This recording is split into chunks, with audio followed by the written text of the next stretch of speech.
Hey everybody, Sean here, and I hope you're doing well. And special thanks to Don Bursell for sharing this.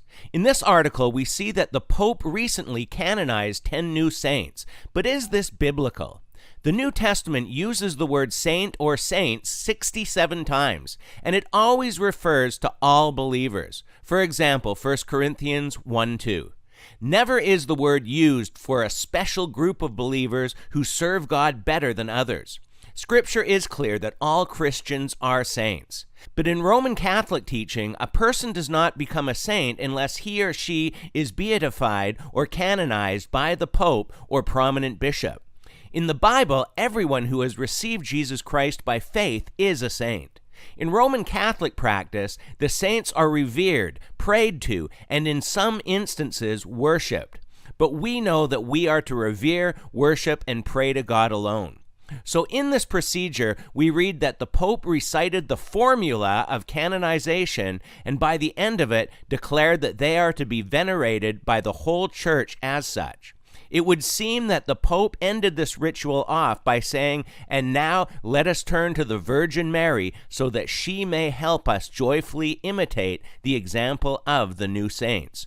To any Catholics watching this, please understand that Mary is dead and that she has no special authority to help you do anything right now.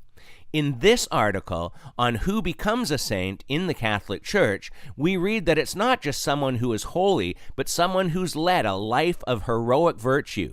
We read that when someone is proclaimed a saint by the Pope, which can only happen after death, a public devotion to the saint called a cultus is authorized for Catholics throughout the world. Wikipedia puts it this way: in the Catholic Church, outward religious practice in cultus is the technical term for the Roman Catholic devotions or veneration extended to a particular saint, not to the worship of God. In the Catholic dictionary, we see this word comes from the Latin and means to devote care to a person or thing, hence to venerate, worship. We see that it even speaks about the cult of the Blessed Sacrament, which is in fact the cult of the Eucharist, and believing that Christ is actually in the bread and wine of communion and we are cannibalizing him. It goes on to explain why they believe it's true and ends off saying that we should invoke Mary to restore unity among Christians. Once again, this is not biblical. In this article from Catholicism.org, they try and differentiate from the worship of God and worship of Mary and the saints. They say that Catholic devotion to Our Lady and the saints never puts creatures on par with the Creator. They say those who claim that we Catholics give saints the same worship we give to God have the burden of proving it from Catholic sources. But here's the thing, it's still worship regardless of the level, and we are told to worship God alone.